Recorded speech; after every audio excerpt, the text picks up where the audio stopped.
한국한테 배워야 합니다. 그 한마디에 펜타곤이 얼어붙었습니다. 15명 전원이 비웃었죠. 한국 방산이 이류라는 건 상식이었으니까요. 하지만 9일 만에 끝난 전쟁이 모든 걸 바꿨습니다. 한국 폭탄이 중국 방공망을 박살냈습니다. 전투기 한 대 안 잃고요. 비웃던 장교가 사과했습니다. 내가 틀렸다. 그 충격적인 반전의 전말을 지금 공개합니다. 시작하기 전 구독과 좋아요, 그리고 대한민국 화이팅 댓글로 한국을 응원해주세요.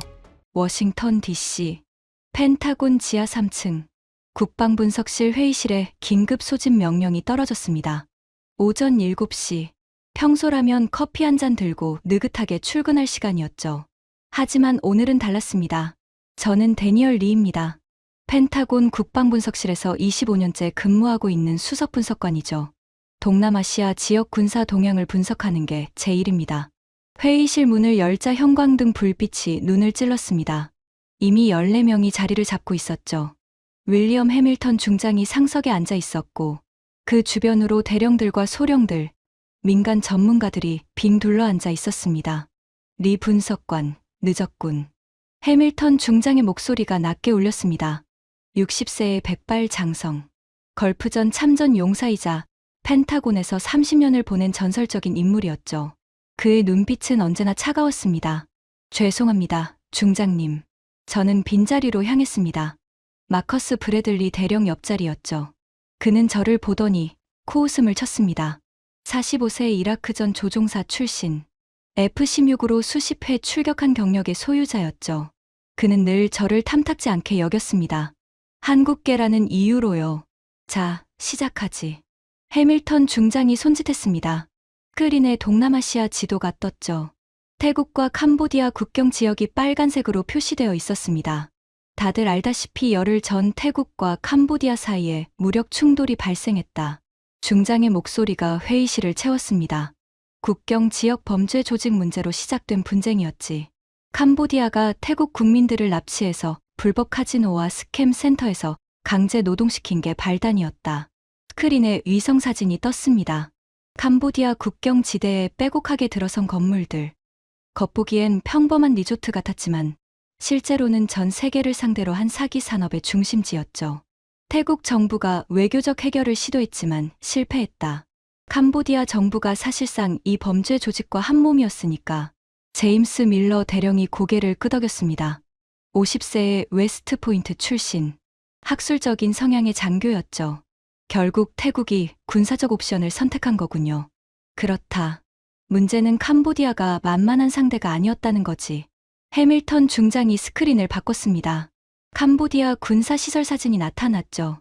350고지라 불리는 산악 요새, 중국이 공들여 구축한 방어 체계였다. 3m 깊이의 벙커, 로켓포 진지, 그리고 가장 중요한 건 이거다. 화면에 미사일 발사대 사진이 떴습니다. 중국산 KS-1C 지대공 미사일, 사거리 50km, 캄보디아 전역을 커버하는 방공망이었지. 마커스 브래들리 대령이 팔짱을 꼈습니다.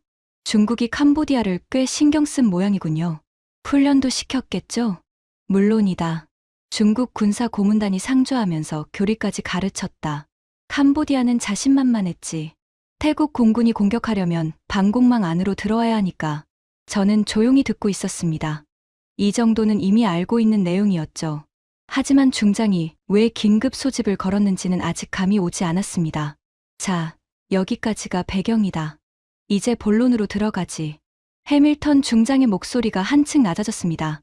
전쟁은 9일 만에 끝났다. 회의실이 술렁였습니다. 9일이요? 사라 존슨 소령이 되물었습니다.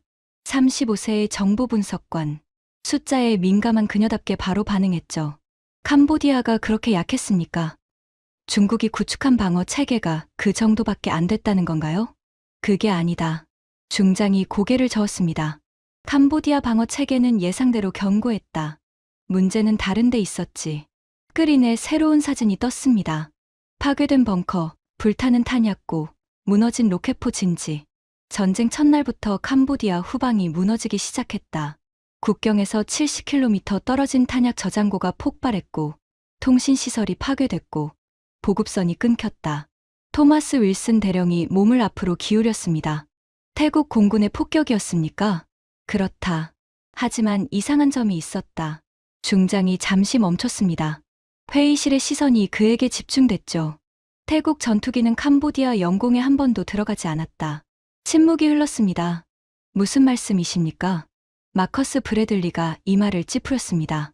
전투기가 영공에 안 들어갔는데 어떻게 후방을 폭격합니까? 70km면 방공망 사정거리 밖인데 바로 그거다, 브래들리. 해밀턴 중장이 스크린을 바꿨습니다.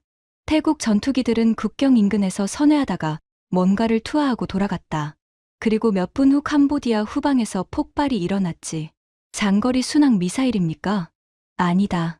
태국은 그런 무기를 보유하고 있지 않다. 그럼 뭡니까? 중장이 저를 바라봤습니다. 리 분석관. 당신이 제출한 보고서를 봤다. 직접 설명해 보게. 15개의 시선이 저를 향했습니다. 심장이 쿵 내려앉았죠. 하지만 이건 제가 준비한 순간이었습니다. 저는 천천히 자리에서 일어났습니다. 태국이 사용한 건 한국산 정밀유도 폭탄입니다. 제 말이 끝나자마자 회의실 공기가 바뀌었습니다. 누군가 코웃음을 쳤고 누군가는 고개를 갸웃했죠. 한국. 마커스 브래들리가 비아냥거렸습니다. 한국이 폭탄을 만들어요? 삼성이 반도체 말고 폭탄도 만듭니까? 면볕이 웃음을 터뜨렸습니다. 저는 표정을 바꾸지 않았습니다. KGB라는 무기입니다. 거리의 GPS Guided Bomb의 약자죠. LIG 넥스원이라는 한국 방산업체가 개발했습니다. 스크린에 제가 준비한 자료가 떴습니다. 날개가 펼쳐진 폭탄 사진이었죠. 기존 500파운드 무유도 폭탄에 GPS 유도 키트와 활공 날개를 장착한 겁니다. 투하 후 활공하면서 목표물까지 날아가죠. 에밀리 첸 박사가 안경을 고쳐 썼습니다. 38세의 MIT 출신 무기체계 분석가. 그녀는 늘 데이터로 말하는 사람이었죠. 사거리가 얼마나 되죠? 최대 110km입니다. 회의실이 다시 술렁였습니다. 110km? 제임스 밀러 대령이 눈을 동그랗게 떴습니다. 우리 JDAM 사거리가 28km인데 한국 폭탄이 110km라고요? 맞습니다. 활공 날개 덕분에 훨씬 먼 거리를 비행할 수 있죠. 잠깐만요. 마커스 브래들리가 손을 들었습니다. 그의 눈빛에 조롱이 가득했죠. 리 분석관, 당신 지금 뭘 주장하는 겁니까? 한국이 우리보다 좋은 폭탄을 만들었다는 건가요? 사거리만 놓고 보면 그렇습니다. 사거리만 놓고 보면? 브래들리가 웃음을 터뜨렸습니다. 사거리가 다가 아니잖아요. 정밀도는요? 신뢰성은요? 실전 검증은요? CEP, 즉 원형 공산 오차가 3m입니다. 우리 JDAM과 비슷하거나 약간 나은 수준이죠. 3m? 사라 존슨 소령이 눈을 가늘게 떴습니다. 그 숫자가 확실합니까? 시험장 데이터가 아니라 실전 데이터로요? 이번 태국 캄보디아 전쟁이 최초의 실전 사용 사례입니다. 결과는 매우 성공적이었죠. 성공적이었다. 해밀턴 중장이 천천히 말했습니다. 구체적으로 설명해 보게. 저는 스크린을 바꿨습니다. 위성사진이 나타났죠. 첫째 날, 태국 F-16 편대가 국경 인근에서 KGB를 투하했습니다. 폭탄은 70km를 날아가 캄보디아 후방의 탄약 저장고를 정확히 타격했죠. 둘째 날에는 로켓포 진지와 통신시설이 파괴됐습니다. 태국 전투기 손실은요? 제로입니다. 회의실이 조용해졌습니다. 한 대도 안 잃었다는 겁니까? 토마스 윌슨 대령이 되물었습니다. 한 대도요. 전투기는 캄보디아 방공망 사정거리 밖에서 폭탄만 투하하고 돌아갔으니까요. 캄보디아 레이더는 전투기를 탐지했지만 미사일을 발사할 수 없었습니다. 목표물이 사정거리 안에 들어오지 않았으니까요. 그러니까 당신 말은? 마커스 브래들리가 천천히 말했습니다. 그의 목소리에서 조롱기가 약간 사라졌죠. 한국이 만든 폭탄 덕분에 태국이 전투기 한 대 안 잃고 전쟁을 이겼다는 건가요? 단순히 이긴 게 아닙니다. 브래들리 대령. 저는 한 발짝 앞으로 나섰습니다. 전쟁의 공식이 바뀐 겁니다. 전쟁의 공식. 지난 50년간 공군 작전의 핵심은 접근이었습니다. 어떻게 적 방공망을 피해서 들어갈 것인가. 스텔스 기술, 전자전, 저공 침투. 모든 노력이 접근을 위한 것이었죠. 하지만 한국은 다른 질문을 던졌습니다. 저는 잠시 멈췄습니다. 들어가지 않고도 타격할 수 있다면? 회의실이 조용해졌습니다. 하지만 그 침묵은 오래가지 않았죠. 마커스 브래들리가 박수를 쳤습니다. 느리게 비아냥거리듯이. 대단한 프레젠테이션이군요.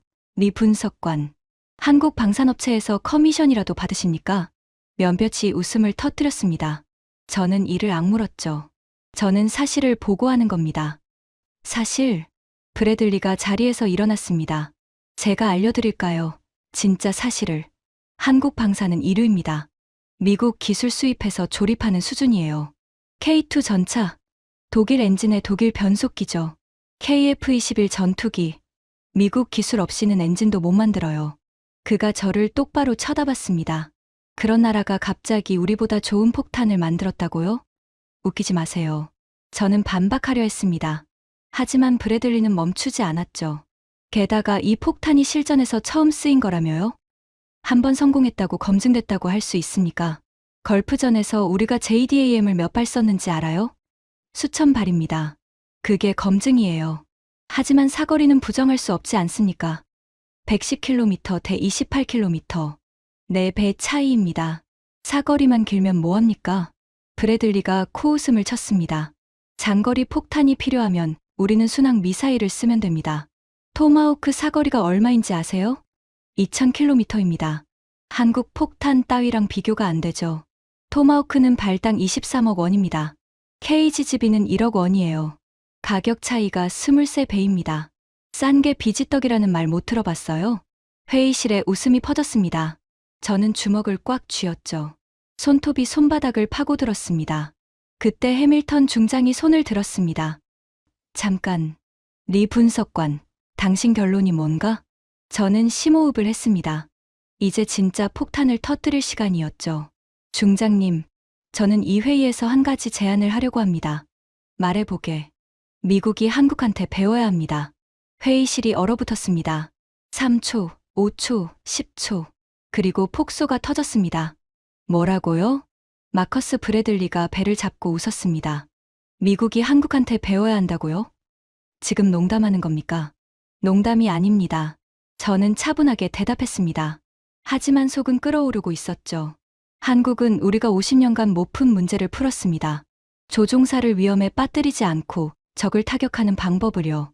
그건 한국만 푼 게 아니에요. 제임스 밀러 대령이 끼어들었습니다. 우리도 JDAM이야를 개발하고 있습니다. 활공 날개 달린 버전이요.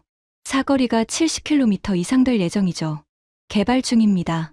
한국은 이미 실전에서 사용했고요. 실전 한 번이 뭐가 대단합니까? 사라 존슨 소령이 끼어들었습니다. 통계적으로 유의미한 샘플이 되려면 최소 수백 발은 써야죠. 한 번 성공한 걸로 검증됐다고 할 수 없어요.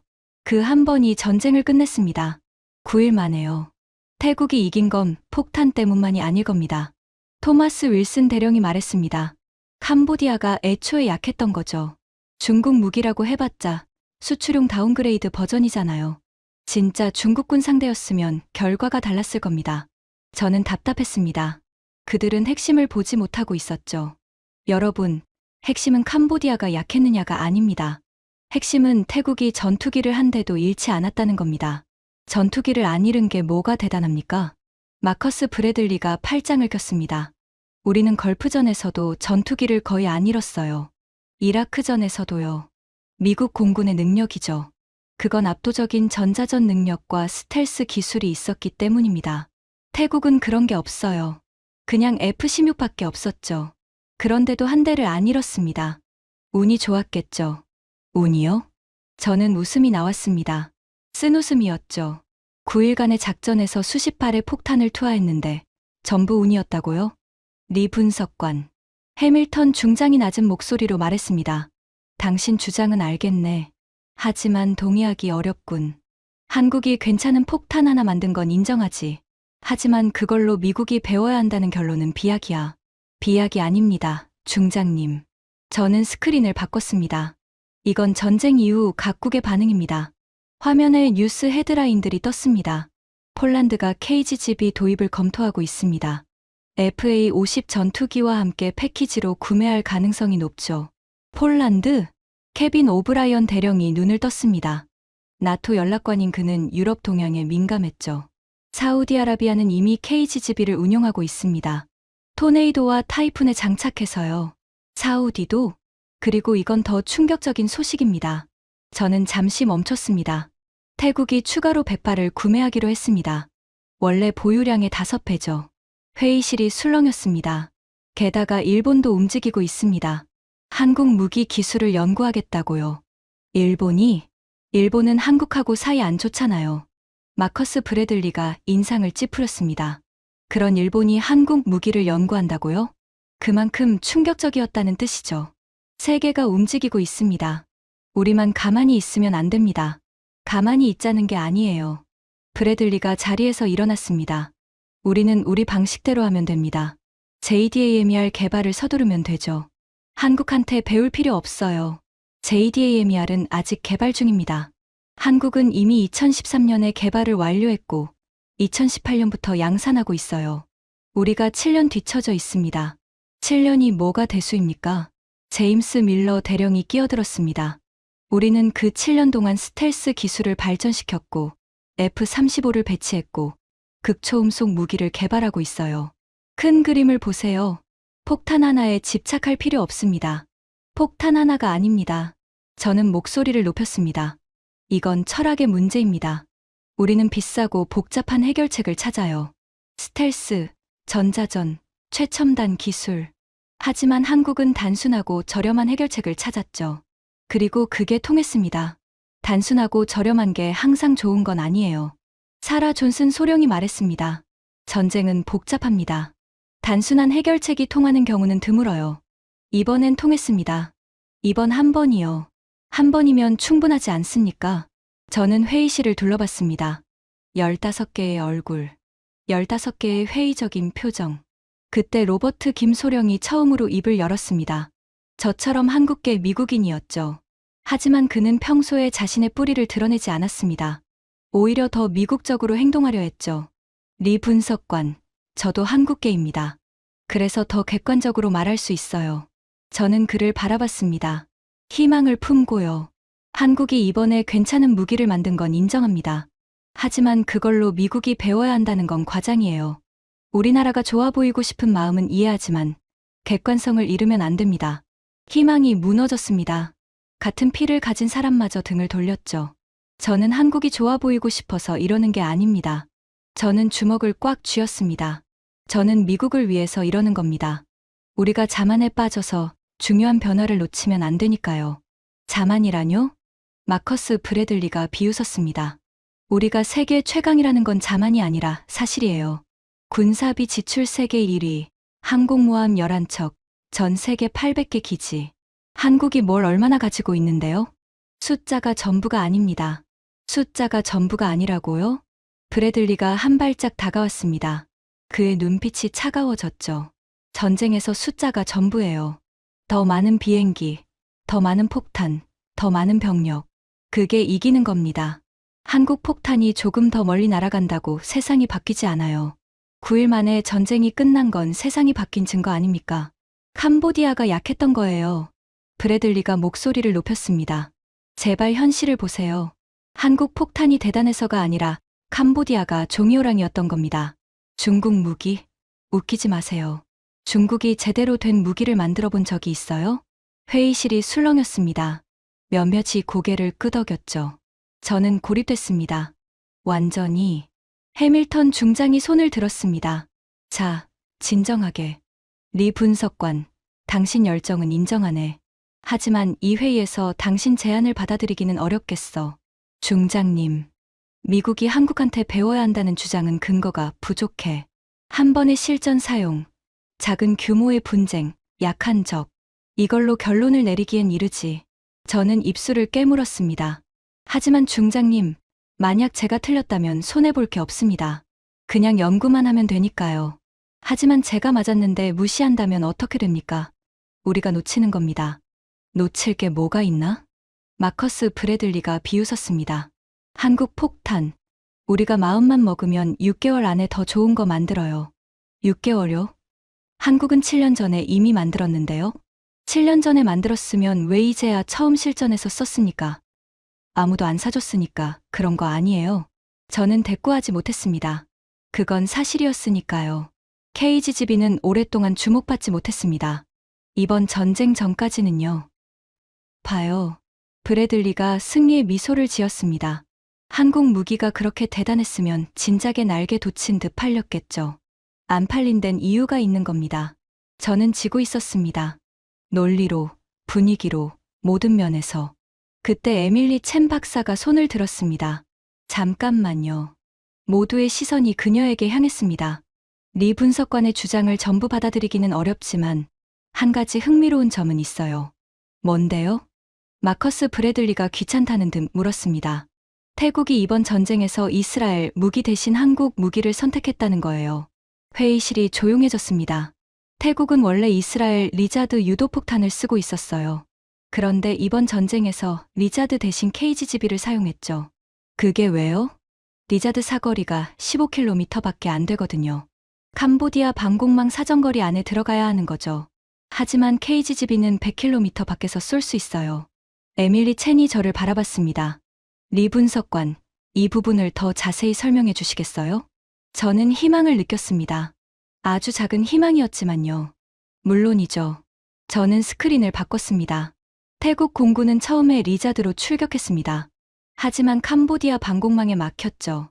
사거리 15km로는 50km짜리 방공망을 뚫을 수 없었으니까요. 그래서 한국 폭탄으로 바꾼 거군요. 맞습니다. 그리고 결과는 보신 대로예요. 마커스 브래들리가 인상을 찌푸렸습니다. 이스라엘 무기가 안 통해서 한국 무기를 썼다. 그건 한국이 대단한 게 아니라 이스라엘이 그 상황에 안 맞았던 거예요. 상황에 맞는 무기를 가지고 있었다는 게 대단한 거 아닙니까? 저는 물러서지 않았습니다. 이스라엘은 중동 전쟁에 최적화된 무기를 만들어요. 단거리 정밀 타격이 주력이죠. 하지만 한국은 다른 환경을 고려했어요. 북한의 장거리 포병, 깊숙이 숨어있는 갱도 진지. 그래서 장거리 활공폭탄을 개발한 겁니다. 북한 때문에 만든 게 동남아에서 통한 거군요. 에밀리 첸이 고개를 끄덕였습니다. 재밌네요. 의도치 않은 수출 성공 사례인 셈이죠. 의도치 않았든 아니든 결과가 증명했습니다. 저는 회의실을 둘러봤습니다. 여러분, 저는 한국이 미국보다 낫다고 주장하는 게 아닙니다. 저는 한국이 특정 문제를 우리와 다른 방식으로 풀었고 그 방식이 효과적이었다고 말하는 겁니다. 우리가 그걸 연구하지 않을 이유가 있습니까? 침묵이 흘렀습니다. 해밀턴 중장이 천천히 입을 열었습니다. 리 분석관, 당신 주장은 들었네. 하지만 이 회의에서 결론을 내리기엔 데이터가 부족해. 더 많은 증거가 필요하지. 증거를 보여드리겠습니다. 저는 단호하게 말했습니다. 이 폭탄이 어떻게 전쟁을 바꿨는지, 왜 우리가 주목해야 하는지 제가 하나하나 설명드리겠습니다. 마커스 브래들리가 시계를 봤습니다. 중장님, 시간 낭비 아닙니까? 리 분석관이 아무리 설명해도 한국 방산이 이류라는 사실은 변하지 않아요. 이류가 인류를 이겼습니다. 저는 브래들리를 똑바로 쳐다봤습니다. 이스라엘 무기를 한국 무기가 대체했어요. 그게 사실입니다. 우연이에요. 우연히 9일 동안 계속됐습니까? 브래들리의 눈이 가늘어졌습니다. 좋아요, 리 분석관. 당신이 그렇게 확신한다면 증명해봐요. 우리를 설득시켜 보라고요. 그러죠. 저는 주먹을 쥐었습니다. 제가 증명하겠습니다. 이 폭탄이 왜 중요한지, 왜 미국이 주목해야 하는지 하나하나 다 보여드리겠습니다. 해밀턴 중장이 고개를 끄덕였습니다. 좋네. 그럼 들어보지. 하지만 경고하겠네, 리 분석관. 그의 눈빛이 차가워졌습니다. 설득력 없는 주장으로 시간 낭비하면 당신 분석관 자격을 재검토해야 할 거야.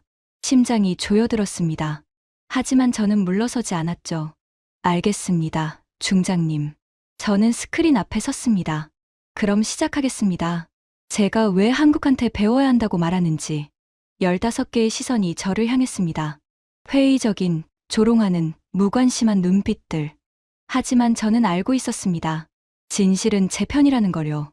아버지가 남긴 편지가 가슴 안쪽에서 바스락거렸습니다. 40년간 펜타곤에서 일하며 한국을 무시했던 아버지. 그가 죽기 전에 남긴 마지막 말. 내가 틀렸다, 데니얼. 한국을 과소평가했어. 내가 내 대신 증명해라. 저는 증명할 겁니다, 아버지. 오늘 이 자리에서요. 저는 스크린 앞에 섰습니다. 15개의 시선이 저를 향하고 있었죠. 대부분은 회의적이었고 몇몇은 노골적으로 지루해했습니다. 자, 시작하겠습니다. 저는 첫 번째 슬라이드를 띄웠습니다. 두 개의 폭탄 사진이 나란히 놓여 있었죠. 왼쪽이 미국의 JDAM입니다. 오른쪽이 한국의 KGGB고요. 마커스 브래들리가 하품을 했습니다. 일부러 크게요. 겉보기엔 비슷해 보이죠? 저는 그를 무시하고 계속했습니다. 둘 다 GPS 유도 방식이고 둘 다 재래식 폭탄의 키트를 장착하는 형태입니다. 하지만 결정적인 차이가 있어요. 저는 스크린을 바꿨습니다. 두 폭탄의 비행 궤적이 그래픽으로 나타났죠. JDAM은 투하되면 포물선을 그리며 떨어집니다. 최대 사거리가 28km예요. 고도 12,000m에서 투하했을 때 그 정도 나오죠. 알고 있어요. 제임스 밀러 대령이 고개를 끄덕였습니다. JDAM은 저비용 고효율 무기입니다. 걸프전 이후 우리 공군의 핵심 전력이 됐죠. 맞습니다. 훌륭한 무기예요. 하지만 한 가지 한계가 있습니다. 저는 그래픽을 확대했습니다. 28km 사거리로는 현대 방공망을 상대하기 어렵습니다. 러시아 S-400의 사거리가 얼마인지 아십니까? 400km입니다. 중국 HQ-9는 200km고요. 그건 장거리 방공망이잖아요. 사라 존슨 소령이 끼어들었습니다. 단거리 방공망은 훨씬 짧죠. 캄보디아가 가진 KS-1C도 50km밖에 안 됩니다. 맞아요. 50km입니다. 저는 숫자를 강조했습니다. 그런데 JDAM 사거리가 28km예요. 어떻게 됩니까? 회의실이 조용해졌습니다. 전투기가 방공망 안으로 들어가야 합니다. 에밀리 첸 박사가 천천히 말했습니다. 50km 방공망을 뚫고 28km 안까지 접근해야 폭탄을 투하할 수 있죠. 정확합니다. 저는 고개를 끄덕였습니다. JDAM을 쓰려면 방공망 안으로 22km를 더 들어가야 해요. 그 22km가 죽음의 구간입니다. 그래서 우리는 전자전을 하는 거잖아요. 마커스 브래들리가 반박했습니다. EA-18G 그로울러로 레이더 교란하고 F-35 스텔스로 탐지 회피하고 방공망 뚫는 방법은 많아요. 맞습니다. 미국은 그런 능력이 있죠. 저는 인정했습니다. 하지만 태국은요? 폴란드는요? 사우디는요? 그들에게 EA-18G가 있습니까? F-35가 있습니까? 브래들리가 입을 다물었습니다. 대부분의 나라는 그런 첨단 장비가 없어요. 그들에게는 F-16이나 F-15가 전부입니다. 그 전투기들로 현대 방공망을 상대하려면 어떻게 해야 할까요? 저는 스크린을 바꿨습니다. KGGB의 비행 궤적이 나타났죠. 한국은 다른 해답을 찾았습니다. 들어가지 않는 겁니다. 그래픽이 움직이기 시작했습니다. 전투기가 폭탄을 투하하자 폭탄에서 날개가 펼쳐졌죠. 폭탄은 떨어지는 대신 앞으로 날아갔습니다. KGGB는 투하 후 날개가 펼쳐지면서 활공합니다. 떨어지는 게 아니라 날아가는 거죠. 그래서 사거리가 110km까지 늘어납니다. 110km? 토마스 윌슨 대령이 눈을 떴습니다. JDAM의 4배잖아요. 정확합니다. 4배입니다. 저는 새로운 그래픽을 띄웠습니다. 태국 캄보디아 국경 지도였죠. 캄보디아 방공망 사거리가 50km입니다. 태국 전투기가 국경 인근에서 KGGB를 투하하면 어떻게 됩니까? 저는 붉은 원을 그렸습니다. 폭탄은 110km를 날아갈 수 있어요. 방공망 밖에서 투하해도 캄보디아 후방 깊숙한 곳까지 도달합니다. 전투기는 방공망 안에 안 들어가도 되는 거군요. 에밀리 첸이 고개를 끄덕였습니다. 투하하고 돌아가면 됩니다. 위험 구역에 노출되는 시간이 제로예요. 바로 그겁니다. 저는 손가락을 세웠습니다. 이게 핵심이에요. 접근하지 않고 타격한다. 우리가 50년간 스텔스와 전자전으로 해결하려 했던 문제를 한국은 사거리로 해결한 겁니다. 회의실이 술렁였습니다. 분위기가 미묘하게 바뀌고 있었죠. 잠깐만요. 마커스 브래들리가 손을 들었습니다. 사거리가 길면 뭐합니까? 정밀도가 떨어지면 의미 없어요. 110km 날아가서 빗나가면 그게 무슨 소용입니까? 좋은 질문입니다. 저는 기다렸다는 듯이 스크린을 바꿨습니다. KGGB의 CEP, 원형 공산 오차가 3m입니다. 3m? 사라 존슨 소령이 눈을 가늘게 떴습니다. 110km 날아가서 3m 오차요? 그게 가능합니까? GPS와 관성항법 복합 유도 방식입니다. 비행 중에도 계속 위치를 보정하죠. 심지어 목표물 변경도 가능해요. 목표물 변경? 투하 후에도 조종사가 새로운 좌표를 입력하면 폭탄이 방향을 바꿉니다. 우회 공격도 가능하고요. 저는 새로운 그래픽을 띄웠습니다. 북쪽으로 날아가다가 방향을 틀어서 남쪽에서 진입할 수 있어요. 방공망이 특정 방향을 감시하고 있어도 반대쪽에서 들어오는 겁니다. 그건 순항 미사일 수준이네요. 제임스 밀러 대령이 중얼거렸습니다. 하지만 가격은 폭탄 수준이고요. 회의실이 다시 조용해졌습니다. 에밀리 첸 박사가 메모를 하고 있었죠. 그녀의 눈빛이 달라져 있었습니다. 리 분석관. 그녀가 입을 열었습니다. 사거리와 정밀도는 인정하겠어요. 인상적인 수치입니다. 하지만 한 가지 질문이 있어요. 말씀하세요. 실전에서 정말 110km를 날아갔습니까? 아니면 그냥 카탈로그 스펙인가요? 저는 미소를 지었습니다. 이 질문을 기다리고 있었거든요. 실전 데이터입니다. 태국 공군이 국경에서 70km 떨어진 캄보디아 탄약고를 타격했어요. 위성 사진으로 확인됐습니다. 저는 스크린에 위성 사진을 띄웠습니다. 파괴된 건물, 검게 그을린 대지, 정확히 목표물 위에 떨어졌습니다. 주변 건물은 손상되지 않았고요. 3m 오차가 실전에서도 유효하다는 증거죠. 에밀리 첸이 천천히 고개를 끄덕였습니다. 인상적이네요. 인정할 수밖에 없겠어요. 회의실의 작은 파문이 일었습니다. 에밀리 첸이 인정한 건 의미가 있었죠. 그녀는 MIT 출신의 데이터로만 판단하는 사람이었으니까요. 마커스 브래들리가 인상을 찌푸렸습니다. 에밀리, 너무 쉽게 넘어가는 거 아니야? 한번 성공한 걸로 판단하기엔 이르잖아. 데이터는 데이터예요, 마커스. 에밀리가 차분하게 대답했습니다. 110km 사거리, 3m 오차, 실전 검증. 이건 무시하기 어려운 수치입니다. 저는 속으로 작은 승리를 맛봤습니다. 첫 번째 균열이 생긴 거죠. 하지만 브래들리는 물러서지 않았습니다. 좋아요. 사거리가 길다는 건 인정하죠. 하지만 그게 전부입니까? 전쟁은 폭탄 하나로 결정되지 않아요. 물론이죠. 저는 고개를 끄덕였습니다. 그래서 다음 질문으로 넘어가겠습니다. 왜 캄보디아 방공망은 아무것도 하지 못했을까요? 스크린에 새로운 이미지가 떴습니다. 캄보디아 방공시설 사진이었죠. 중국이 캄보디아에 구축해준 방공망입니다. KS-1C 지대공 미사일, 탐지 레이더, 사격 통제 시스템. 겉보기엔 꽤 그럴듯해 보이죠. 중국제라서 허술했던 거 아닙니까? 마커스 브래들리가 비아냥거렸습니다. 중국 무기가 실전에서 별로라는 건 다들 알잖아요. 그게 문제가 아닙니다. 저는 고개를 저었습니다. 캄보디아 방공망은 정상 작동했어요. 레이더는 태국 전투기를 탐지했고 미사일은 발사 대기 상태였습니다. 그런데 왜 격추를 못했죠? 토마스 윌슨 대령이 물었습니다. 쏠 대상이 없었으니까요. 저는 천천히 말했습니다. 전투기가 사정거리 안에 안 들어왔어요. 방공망은 눈을 뜨고 있었지만 손이 닿지 않았던 겁니다.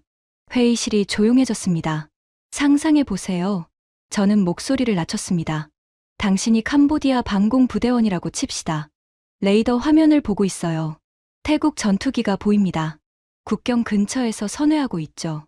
저는 손으로 원을 그렸습니다. 전투기가 뭔가를 투하합니다.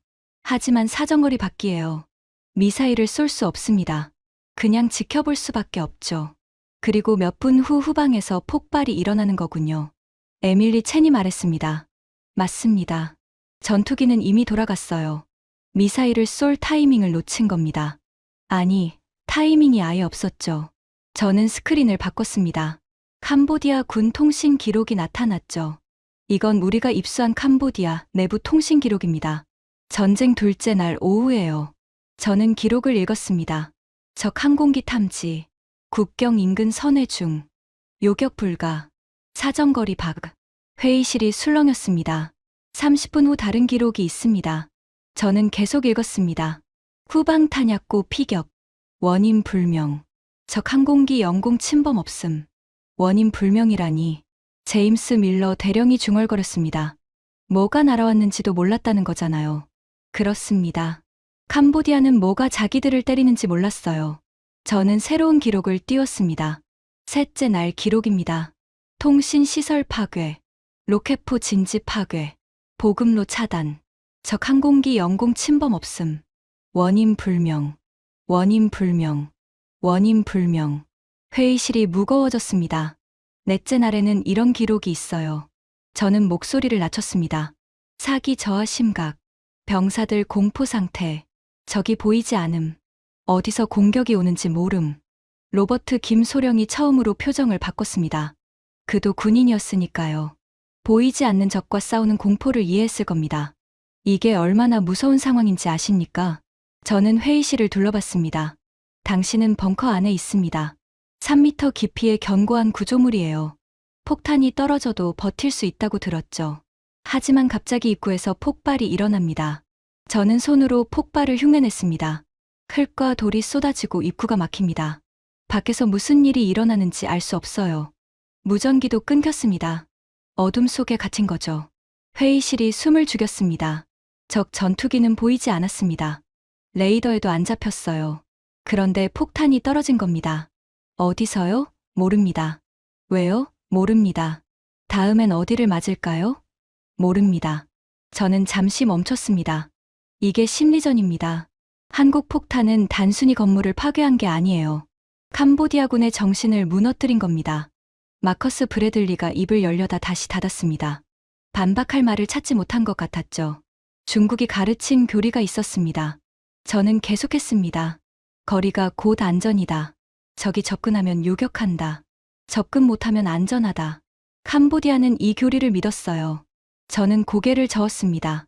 하지만 그 교리는 전제가 틀렸습니다. 적이 접근하지 않고도 공격할 수 있다면요? 방공망 밖에서 타격이 가능하다면요? 전제 자체가 무너진 거군요. 에밀리 첸이 말했습니다. 수십 년간 검증된 방어 교리가 무의미해진 겁니다. 정확합니다. 저는 고개를 끄덕였습니다. 중국이 구축한 방공망은 허술해서 뚫린 게 아닙니다. 개념 자체가 무력화된 거예요. 아무리 좋은 방공망을 가져도 사거리 밖에서 공격당하면 소용없습니다. 앤드류 테일러 중령이 손을 들었습니다. 중국 전문가인 그가 드디어 관심을 보인 거죠. 잠깐요. 그럼 중국은 이 상황을 어떻게 받아들였습니까? 자기들이 구축한 방공망이 무력화됐는데. 좋은 질문입니다. 저는 스크린을 바꿨습니다. 중국은 침묵했습니다. 침묵이요? 외교적 성명도 없었고 추가 무기 지원도 없었어요. 마치 이 전쟁이 존재하지 않는 것처럼 행동했죠. 왜요? 창피하니까요. 저는 직접적으로 말했습니다.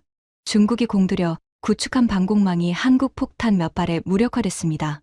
이걸 세계가 지켜봤어요. 중국 입장에서는 최악의 광고죠. 회의실에 웃음기가 번졌습니다. 하지만 조롱의 웃음이 아니었어요. 상황을 이해한 웃음이었죠. 중국 무기 수출에 타격이 갈 겁니다. 케빈 오브라이언 대령이 말했습니다. 중국 방공망 사면 한국 폭탄에 뚫린다는 인식이 생기면 누가 사겠어요? 바로 그겁니다. 저는 손가락을 세웠습니다. 이 전쟁의 진짜 패자는 캄보디아가 아닙니다. 중국이에요. 자국 무기 체계의 한계가 전 세계에 노출됐으니까요. 회의실 분위기가 바뀌고 있었습니다. 처음에 조롱과 회의는 사라지고 진지한 관심이 자리 잡기 시작했죠. 제임스 밀러 대령이 천천히 고개를 끄덕였습니다. 인정해야겠군요. 이건 단순한 무기 성능 문제가 아니에요. 전략적 함의가 있습니다. 밀러 대령, 당신도요? 마커스 브래들리가 인상을 찌푸렸습니다. 한 번 성공한 걸로 결론 내리기엔 이르잖아요. 한 번이 아닙니다. 브래들리. 저는 단호하게 말했습니다. 9일간 수십 발이 투하됐고 거의 모든 표적이 명중했어요. 이건 우연이 아니라 패턴입니다. 브래들리가 입을 다물었습니다. 하지만 그의 눈빛은 여전히 완강했죠. 저는 속으로 세어봤습니다. 에밀리 첸, 제임스 밀러, 앤드류 테일러. 최소 3명이 동요하기 시작했어요. 하지만 아직 멀었습니다. 해밀턴 중장은 표정을 바꾸지 않았고 브래들리는 여전히 적대적이었죠. 다음 카드를 꺼낼 시간이었습니다. 자, 이제 가장 민감한 주제로 넘어가겠습니다. 저는 스크린을 바꿨습니다. 돈 이야기입니다. 회의실에 긴장감이 돌았습니다. 펜타곤에서 예산 이야기는 항상 민감하니까요. KGB 한 발의 가격이 얼마인지 아십니까? 저는 숫자를 띄웠습니다. 1억 원입니다. 미국 달러로 약 7만 5천 달러예요. 7만 5천 달러? 패트릭 머피 대령이 눈을 떴습니다. 예산 담당인 그에게 숫자는 핵심이었죠. JDAM이 발당 25,000달러 정도니까 3배 비싸네요. 맞습니다. JDAM보다는 비싸요. 하지만 비교 대상이 JDAM만 있는 건 아니죠. 저는 새로운 표를 띄웠습니다. 100km 이상 사거리를 가진 미국 무기와 비교해 보겠습니다. 표에는 3가지 무기가 나열되어 있었죠. AGM-84 SLAMER, 사거리 270km, 가격 발당 170만 달러, 한국 돈으로 23억 원입니다. 회의실이 술렁였습니다. AGM-158 JASSM, 사거리 370km, 가격 발당 85만 달러, 약 11억 원이죠. 그리고 토마호크는요? 마커스 브래들리가 물었습니다. 토마호크 순항 미사일, 사거리 2000km, 가격 발당 150만 달러, 약 20억 원입니다. 저는 숫자를 강조했습니다. KGGB는 1억 원이에요. SLAM이 아래 23분의 1 가격입니다. 회의실이 조용해졌습니다. 물론 사거리가 다르죠. 저는 인정했습니다. SLAMER은 270km, KGGB는 110km. 하지만 잠깐 생각해 보세요. 110km 사거리가 필요한 임무에 270km 미사일을 쓸 필요가 있습니까? 과잉 투자라는 말씀이군요. 패트릭 머피가 끄덕였습니다. 바로 그겁니다. 우리는 모기 잡는데 대포를 쓰고 있어요. 저는 새로운 그래픽을 띄웠습니다. 태국 캄보디아 전쟁에서 태국이 사용한 KGGB가 약 50발입니다. 총 비용이 얼마일까요? 저는 계산기를 두드렸습니다. 50억 원. 미국 달러로 375만 달러예요. 고작 375만 달러로 전쟁을 끝냈다고요? 사라 존슨 소령이 믿기 어렵다는 표정을 지었습니다. 물론 폭탄 비용만으로 전쟁 비용을 계산할 순 없죠. 하지만 핵심 타격, 무기 비용이 375만 달러라는 건 놀라운 수치입니다. 우리가 이라크에서 토마호크 한 발 쏘는 비용이 150만 달러인데 토마스 윌슨 대령이 중얼거렸습니다. 태국은 그 2배 반 비용으로 전쟁을 끝낸 거군요. 그렇습니다. 저는 고개를 끄덕였습니다. 이게 한국 무기의 진짜 강점이에요. 성능 대비 가격. 영어로 뭐라고 하죠? Cost effectiveness. 저는 새로운 슬라이드를 띄웠습니다. 한 가지 더 중요한 점이 있습니다. KGGB는 기존 폭탄에 키트를 장착하는 방식이에요. 500파운드 MK-82 폭탄의 날개와 유도 장치를 다는 거죠. 그게 왜 중요한데요? 재고 활용이 가능합니다. 대부분의 공군은 MK-82를 이미 보유하고 있어요. 새 폭탄을 살 필요 없이 키트만 사면 되는 겁니다. 에밀리 첸이 메모를 했습니다. 재고 폭탄을 정밀유도 무기로 업그레이드하는 개념이군요. 경제적이네요. 게다가 통합이 쉬워요. 저는 계속했습니다. JDAM은 전투기에 별도의 소프트웨어와 장비를 설치해야 합니다. 하지만 KGGB는 조종사가 들고 타는 태블릿 장비로 조작해요. 전투기 개조가 필요 없습니다. 전투기 개조가 필요 없다고요? 마커스 브래들리가 눈을 떴습니다. 조종사 출신인 그에게 이건 중요한 정보였죠. MK-82를 장착할 수 있는 전투기라면 뭐든지 KGGB를 쓸 수 있어요. F-16, F-15, F-4, F-5점, 심지어 FA-50 같은 경공격기도요. 그럼 구형 전투기도 정밀 타격 능력을 갖출 수 있다는 건가요?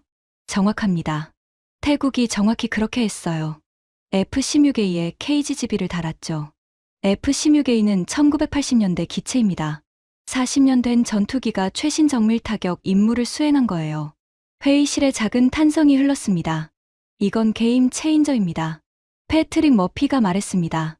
예산이 부족한 나라들도 정밀 타격 능력을 가질 수 있다는 뜻이잖아요. 맞습니다. 그래서 폴란드가 관심을 보이는 거예요. 사우디가 이미 도입한 이유이기도 하고요. 저는 새로운 슬라이드를 띄웠습니다. 그리고 이게 가장 충격적인 사실입니다. 화면에 2개의 로고가 나타났습니다. 이스라엘 라파엘 4와 한국 LIG 넥스1. 태국 공군은 원래 이스라엘 리자드 유도폭탄을 사용하고 있었습니다. 이스라엘 무기예요. 세계 최고 수준이라고 알려진. 그런데 한국 무기로 바꿨다? 바꾼 게 아니에요. 대체한 겁니다. 저는 강조했습니다. 이번 전쟁에서 리자드는 사거리 문제로 제대로 활용되지 못했어요. 대신 KGGB가 핵심 역할을 했죠. 이스라엘 무기가 한국 무기에 밀린 겁니다. 회의실이 술렁였습니다. 이스라엘 무기가 밀렸다는 건 큰 의미가 있었죠. 이스라엘은 미국 다음 가는 방산 강국이니까요. 이건 단순한 가격 경쟁이 아닙니다. 저는 목소리를 높였습니다. 성능에서도 이긴 거예요. 리자드 사거리 15km, KGGB 사거리 110km. 7배 차이입니다. 가격은 KGGB가 더 저렴하고요. 이스라엘이 가만히 있겠습니까? 케빈 오브라이언 대령이 물었습니다. 이스라엘도 장거리 버전을 개발하겠죠. 하지만 시간이 걸립니다. 그 사이에 한국이 시장을 가져가는 거예요. 저는 회의실을 둘러봤습니다. 분위기가 완전히 바뀌어 있었죠.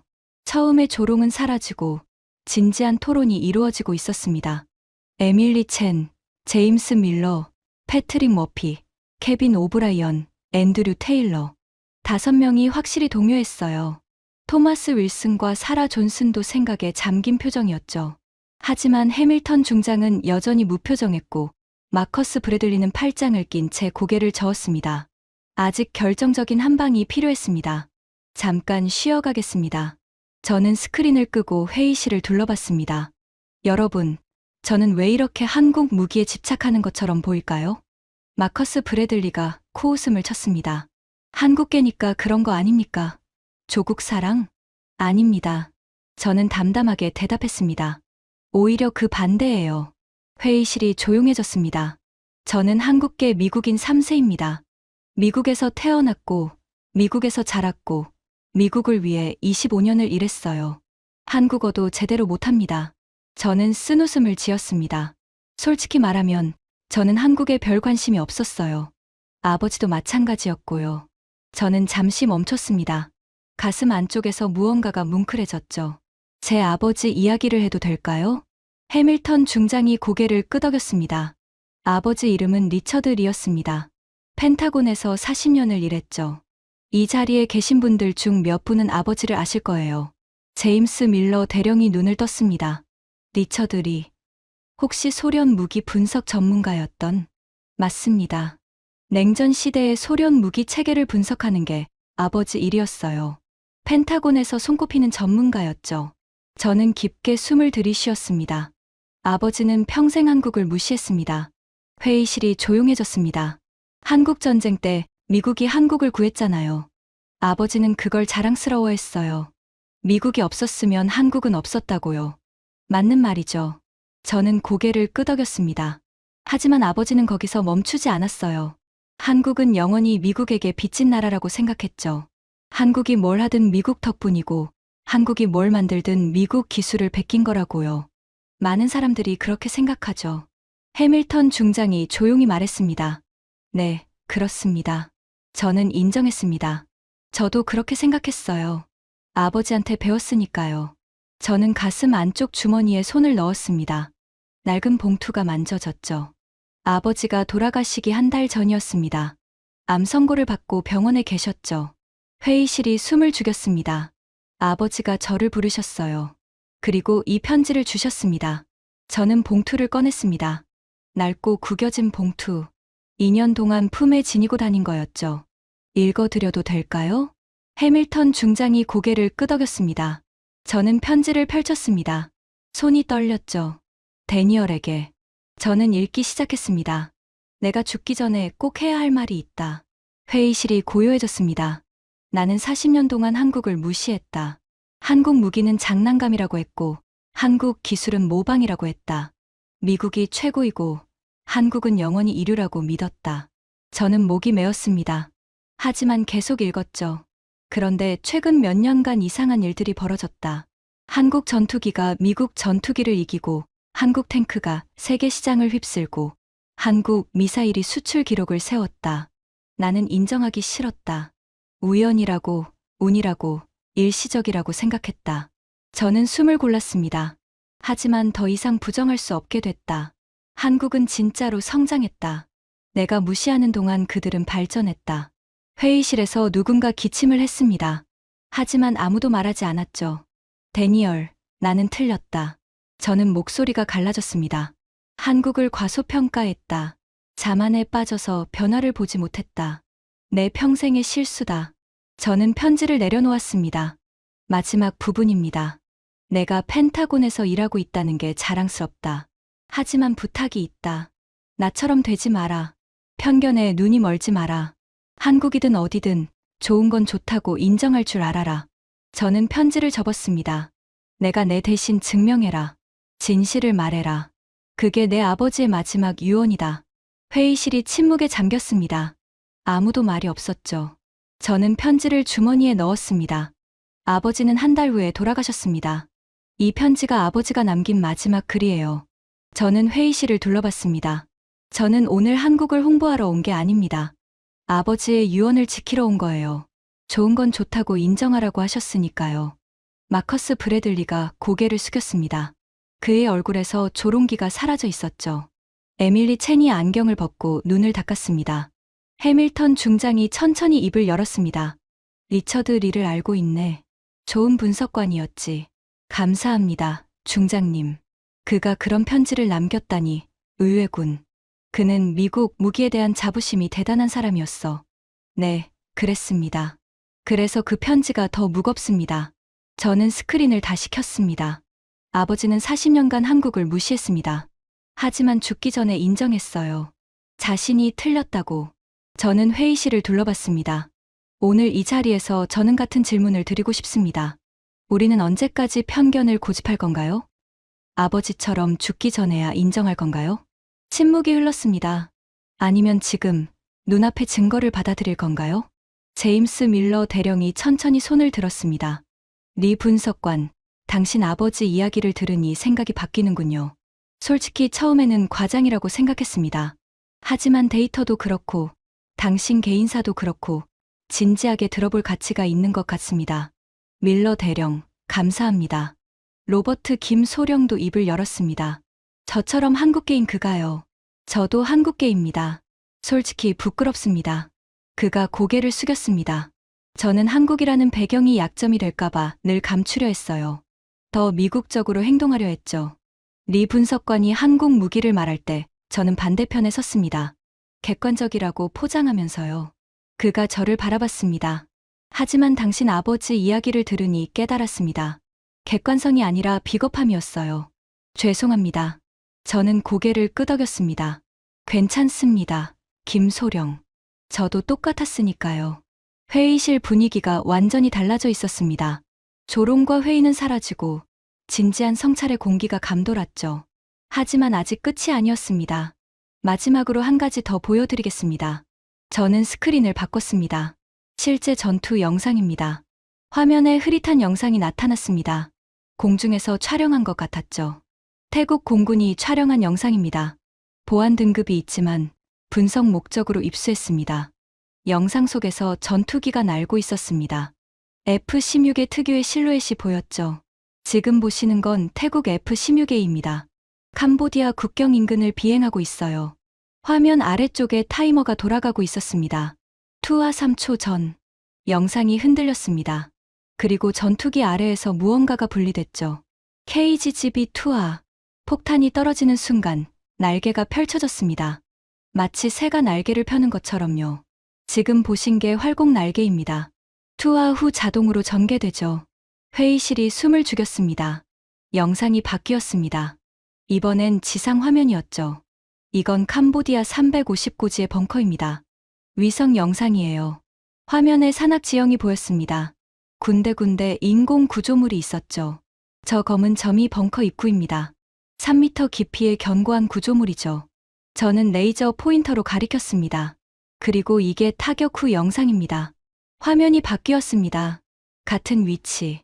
하지만 벙커 입구가 사라져 있었죠. 대신 검은 구덩이가 있었습니다. 직격입니다. 회의실에서 탄성이 터져 나왔습니다. 입구를 정확히 맞췄습니다. 주변 지형은 손상되지 않았어요. 3m 오차라는 게 이런 겁니다. 대단하군요. 토마스 윌슨 대령이 중얼거렸습니다. 110km 날아가서 저 정도 정밀도라니. 저는 다른 영상을 띄웠습니다. 이건 탄약고 타격 영상입니다. 화면에 건물 몇 동이 보였습니다. 그리고 갑자기 폭발이 일어났죠. 연쇄 폭발이 이어지면서 화면이 하얗게 변했습니다. 1차 폭발 후 저장된 탄약이 연쇄 폭발했습니다. 저 시설은 완전히 파괴됐어요. 전투기가 근처에도 안 갔는데 저렇게 됐다는 거죠? 사라 존슨 소령이 물었습니다. 맞습니다. 전투기는 70km 밖에 있었어요. 캄보디아 입장에서는 유령에게 맞은 거죠. 저는 마지막 영상을 띄웠습니다. 이건 전쟁 9일째 영상입니다. 캄보디아가 휴전을 요청하기 직전이에요. 화면에 350고지 전체 모습이 나타났습니다. 곳곳에서 연기가 피어오르고 있었죠. 벙커 12개가 무력화됐습니다. 파괴된 게 아니라 봉쇄된 거예요. 입구를 정확히 타격해서 안에 있는 병력을 가뒀죠. 잔인하군요. 제임스 밀러 대령이 인상을 찌푸렸습니다. 효율적인 겁니다. 저는 답했습니다. 벙커를 파괴하려면 벙커 버스터가 필요해요. 비싸고 무겁죠. 하지만 입구만 막으면 저렴한 폭탄으로 같은 효과를 낼 수 있습니다. 그 안에 있는 병력은요? 항복하거나 굶거나 둘 중 하나죠. 회의실이 무거워졌습니다. 저는 영상을 멈추고 스크린을 껐습니다. 여러분, 지금까지 보신 게 9일간 일어난 일입니다. 저는 회의실을 둘러봤습니다. 전투기 손실 제로, 조종사 사상자 제로. 그런데 캄보디아는 완전히 무너졌어요. 탄약고가 파괴되고, 통신이 끊기고, 보급선이 차단되고, 벙커가 봉쇄됐습니다. 저는 목소리를 높였습니다. 이게 쉰발의 폭탄으로 이룬 겁니다. 총비용 50억 원, 미국 달러로 375만 달러. 회의실이 술렁였습니다. 우리가 이라크전에서 쓴 토마호크 비용이 얼마인지 아십니까? 저는 숫자를 띄웠습니다. 개전 첫날에만 288발을 발사했어요. 총비용 4억 3천만 달러입니다. 4억 달러? 패트릭 머피 대령이 눈을 떴습니다. 태국은 375만 달러로 전쟁을 끝냈는데 우리는 첫날에만 4억 달러를 썼다고요? 물론 상황이 다르죠. 이라크와 캄보디아는 비교할 수 없습니다. 저는 인정했습니다. 하지만 비용 효율성의 차이는 분명합니다. 한국은 같은 목표를 훨씬 저렴하게 달성하는 방법을 찾았어요. 저는 마지막 슬라이드를 띄웠습니다. 제가 드리고 싶은 말은 이겁니다. 화면에 두 장의 사진이 나란히 나타났습니다. 왼쪽은 1950년 서울입니다. 폐허가 된 도시, 미군이 지켜낸 땅이죠. 저는 오른쪽 사진을 가리켰습니다. 오른쪽은 2025년 태국 캄보디아 전쟁입니다. 한국 무기가 전쟁을 바꾼 현장이에요. 저는 회의실을 둘러봤습니다. 70년 전 미국이 한국을 구했습니다. 그건 사실이에요. 하지만 70년이 지난 지금 한국은 미국을 가르칠 위치가 됐습니다. 저는 숨을 깊이 들이쉬었습니다. 구해준 나라가 가르치는 나라로. 이게 역사의 역전입니다. 회의실이 침묵에 잠겼습니다. 해밀턴 중장이 천천히 입을 열었습니다. 리 분석관, 인상적인 프레젠테이션이었네. 감사합니다, 중장님. 하지만 아직 질문이 남아있어. 당신은 미국이 한국한테 배워야 한다고 했지. 구체적으로 뭘 배우자는 건가? 저는 고개를 끄덕였습니다. 3가지입니다, 중장님. 저는 손가락을 세웠습니다. 첫째, 사고방식입니다. 우리는 문제를 복잡하게 풀려고 해요. 스텔스, 전자전, 첨단 기술. 하지만 한국은 단순한 해답을 찾았습니다. 사거리를 늘리면 들어가지 않아도 된다. 이런 역발상이 필요합니다. 둘째, 비용 효율성입니다. 우리 무기는 너무 비싸요. 토마호크 한 발에 150만 달러. 물론 성능은 최고지만 모든 상황에 최고 성능이 필요하진 않습니다. 상황에 맞는 무기를 선택하는 지혜가 필요해요. 셋째, 겸손입니다. 저는 아버지의 편지를 만졌습니다. 우리는 너무 오래 최고였어요. 그래서 다른 나라가 발전하는 걸 보지 못했습니다. 한국 방산이 이류라고 무시하는 사이에 그들은 우리가 못 푼 문제를 풀었어요. 겸손하게 배울 줄 알아야 합니다. 해밀턴 중장이 고개를 끄덕였습니다. 좋은 지적이야. 그가 회의실을 둘러봤습니다. 다른 의견 있는 사람? 마커스 브래들리가 천천히 손을 들었습니다. 저요. 모든 시선이 그에게 향했습니다. 가장 적대적이던 그가 뭐라고 할까요? 브래들리가 자리에서 일어났습니다. 그의 얼굴에서 조롱기는 완전히 사라져 있었죠. 리 분석관. 그가 저를 바라봤습니다. 나는 이라크전에서 F-16을 몰았습니다. 방공망을 뚫고 들어가서 폭탄을 투하하는 게 내 임무였죠. 그가 잠시 멈췄습니다. 동료 2명을 잃었어요. 한 명은 SAM에 격추당했고 한 명은 대공포에 맞았습니다. 둘 다 방공망 안에서 일어난 일이었죠. 회의실이 숨을 죽였습니다. 만약 그때 이 폭탄이 있었다면 내 동료들은 죽지 않았을 겁니다. 방공망 밖에서 투하하고 돌아왔을 테니까. 브래들리가 저에게 손을 내밀었습니다. 사과하겠습니다. 리 분석관. 당신 말이 맞았어요. 나는 편견에 눈이 멀었습니다. 저는 그의 손을 잡았습니다. 감사합니다. 브래들리 대령. 회의실에 작은 박수가 터져 나왔습니다. 해밀턴 중장이 천천히 일어났습니다. 자, 정리하지. 모든 시선이 그에게 향했습니다. 최종 결정권자의 말이었으니까요. 오늘 리 분석관의 프레젠테이션을 들었네. 한국 무기의 성능, 비용 효율성, 실전 검증, 그리고 개인적인 이야기까지. 그가 저를 바라봤습니다. 솔직히 말하면 나도 처음엔 회의적이었어. 한국 방산이 이류라는 건 내 오래된 믿음이었으니까. 그가 잠시 멈췄습니다. 하지만 오늘 내 생각이 바뀌었네. 회의실이 술렁였습니다. 리 분석관, 당신 제안을 받아들이겠네. 저는 귀를 의심했습니다. 중장님, 한국 무기 체계를 연구하겠네. 특히 KGGB의 개발 과정과 운용 교리를요. 우리가 배울 게 있는지 확인해 보겠어. 저는 가슴이 벅차올랐습니다. 감사합니다, 중장님. 해밀턴 중장이 고개를 끄덕였습니다. 당신 아버지 리처드 리가 자랑스러워할 거야. 유언을 지켰으니까.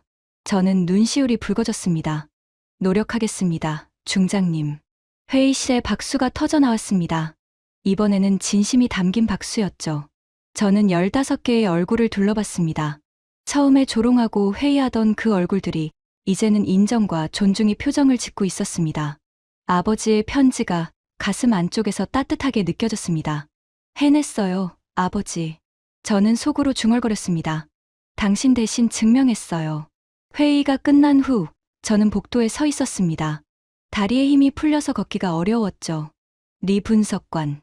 뒤에서 누군가 불렀습니다. 돌아보니 에밀리 첸 박사였죠. 대단했어요. 그녀가 미소를 지었습니다. 솔직히 처음에는 과장이라고 생각했어요. 한국 무기가 그렇게 대단할 리 없다고요. 하지만 데이터는 거짓말을 안 하더군요. 감사합니다, 첸 박사. 그리고 아버지 이야기요.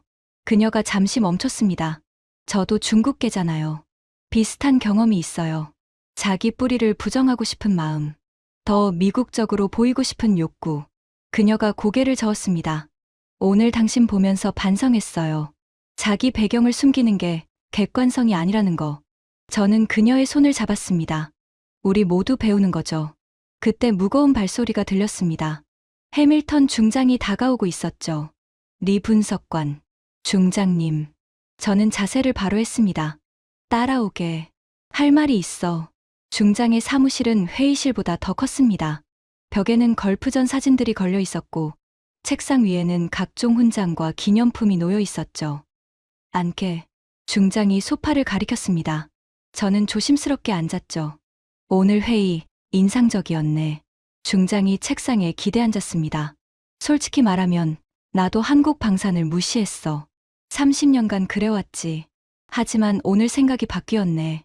감사합니다, 중장님. 고마워할 건 없어. 당신이 증거를 보여줬으니까. 중장이 창밖을 바라봤습니다. 나는 걸프전에서 싸웠네. 그때 우리는 세계 최강이었어. 이라크군을 100시간 만에 박살냈지. 그 이후로 미국 군사력에 도전할 나라는 없었어. 그가 한숨을 쉬었습니다. 하지만 그게 문제였나 봐. 너무 오래 1등이었으니까. 다른 나라가 발전하는 걸 보지 못했어. 중장이 저를 바라봤습니다. 당신 아버지 이야기가 와닿았네. 나도 리처드 리처럼 될 뻔했어. 죽기 전에야 깨닫는 거 말이야. 저는 말없이 고개를 끄덕였습니다. 그래서 결정했네. 중장이 책상으로 가서 서류를 집어 들었습니다. 한국 방문단을 꾸리겠네. 국방과학연구소와 LIG넥스원을 방문해서 KGGB 개발 과정을 연구할 거야. 정말입니까? 저는 놀라서 물었습니다. 그래. 그리고 당신이 단장을 맡아줬으면 해. 제가요? 당신만큼 이 무기를 잘 아는 사람이 없잖아. 게다가 한국어도 조금은 하겠지? 저는 쓴웃음을 지었습니다. 솔직히 거의 못합니다. 하지만 배우겠습니다. 좋아. 3개월 후에 출발이야. 그때까지 준비하게. 중장이 손을 내밀었습니다.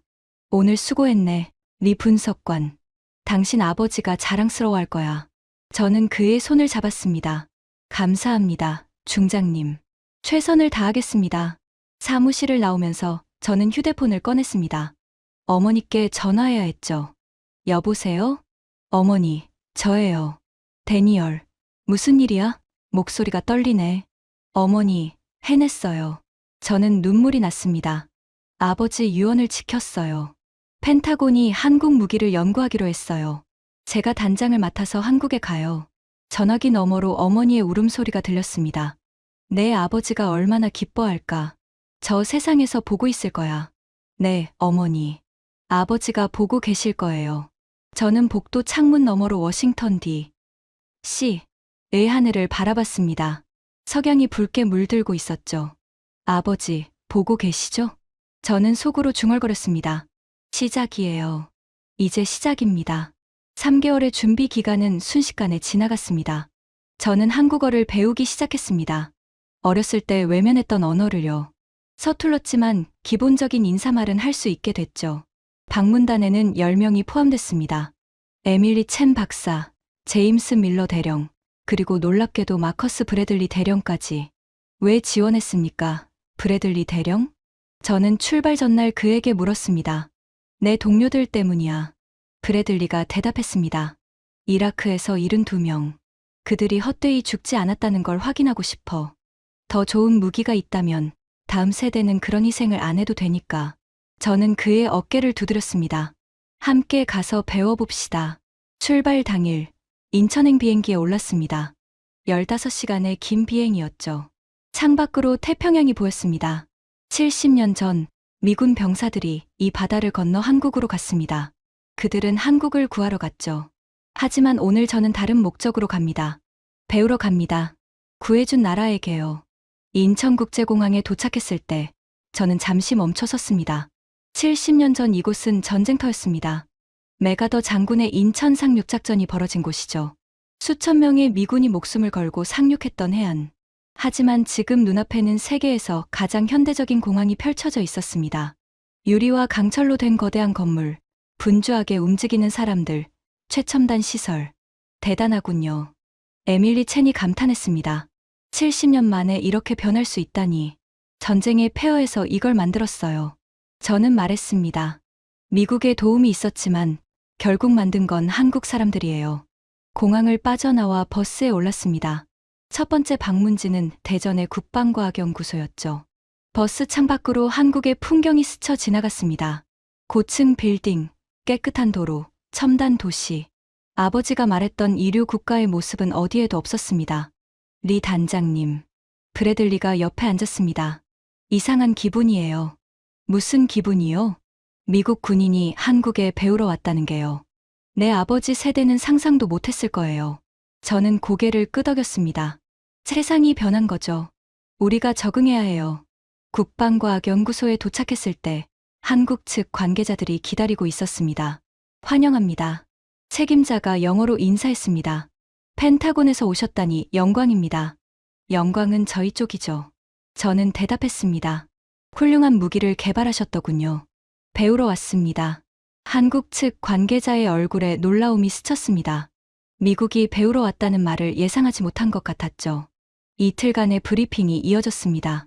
KGB의 개발 과정, 기술적 도전, 해결 방법, 모든 것이 인상적이었습니다. 특히 놀라웠던 건 개발 철학이었습니다. 우리는 미국처럼 많은 예산이 없었습니다.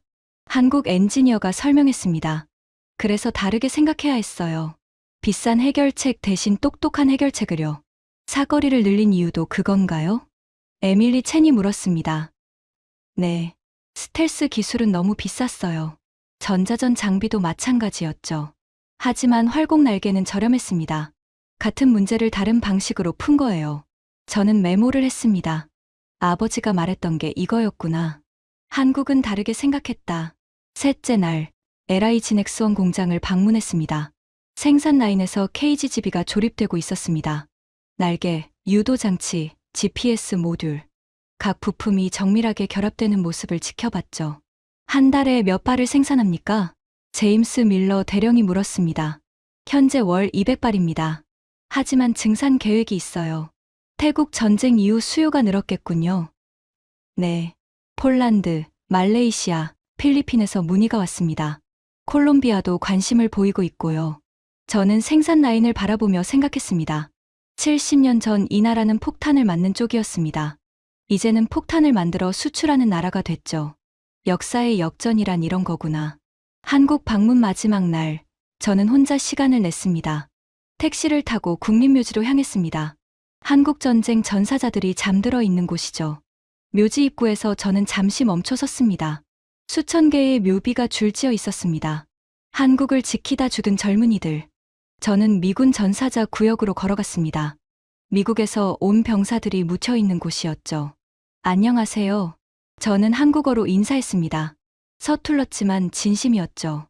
미국에서 왔습니다. 70년 전 여러분이 지킨 나라를 보러 왔어요. 바람이 불었습니다. 묘비 사이로 나무숲이 흩날렸죠. 이 나라가 얼마나 성장했는지 아세요? 여러분이 지킨 땅에서 놀라운 일들이 벌어지고 있어요. 저는 주머니에서 아버지의 편지를 꺼냈습니다. 제 아버지도 여러분처럼 미국을 위해 일했어요. 40년간 펜타곤에서요. 아버지는 한국을 무시했습니다. 여러분이 피 흘려 지킨 나라를요. 저는 편지를 가슴에 안았습니다. 하지만 아버지는 죽기 전에 깨달았어요. 자신이 틀렸다고요. 한국은 이류가 아니라고요. 저는 눈물이 났습니다. 오늘 저는 여러분께 보고하러 왔습니다. 여러분이 지킨 나라가 이제 우리를 가르치고 있어요. 구해준 나라가 가르치는 나라가 됐어요. 바람이 다시 불었습니다. 마치 그들이 대답하는 것 같았죠. 여러분의 희생이 헛되지 않았습니다. 정말로요. 저는 묘비에 손을 얹었습니다. 고맙습니다. 그리고 미안합니다. 우리가 너무 오래 자만했어요. 묘지를 나서면서 저는 뒤를 돌아봤습니다. 석양이 묘비들을 붉게 물들이고 있었죠. 미국으로 돌아온 후 저는 보고서를 작성했습니다. 제목은 이랬습니다.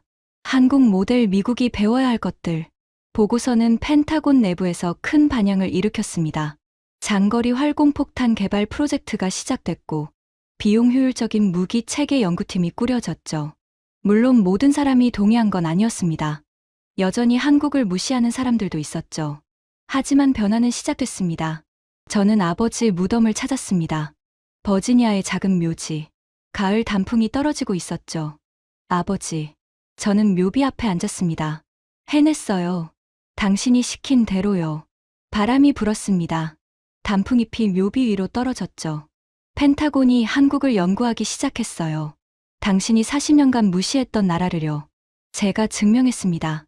저는 편지를 꺼냈습니다. 2년간 품에 지니고 다녔던 그 편지를요. 당신이 남긴 마지막 말, 기억해요. 좋은 건 좋다고 인정하라고 하셨죠. 저는 편지를 묘비 앞에 놓았습니다. 이제 돌려드릴게요.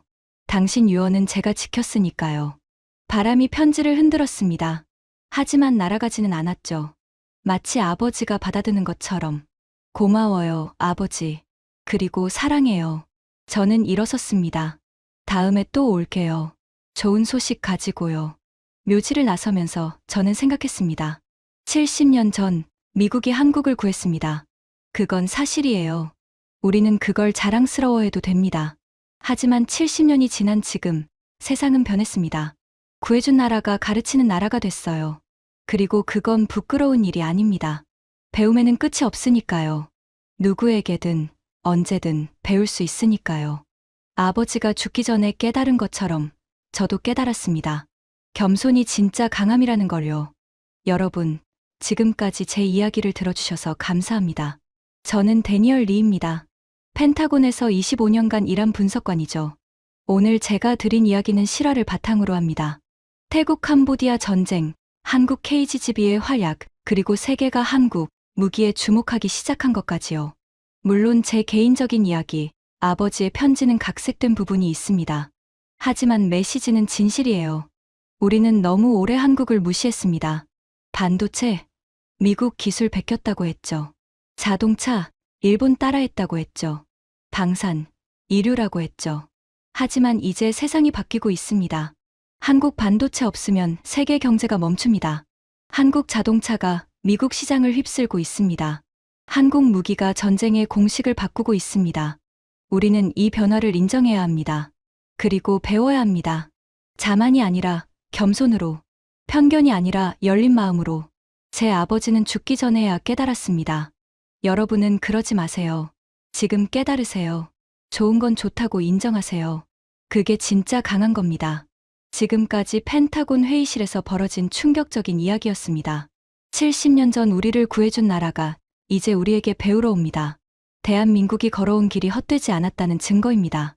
이 이야기가 자랑스러우셨다면 주변에 널리 공유해 주세요. 우리의 자부심이 세계를 바꿉니다. 구독과 좋아요도 부탁드립니다. 지금까지 감동테라였습니다. 감사합니다.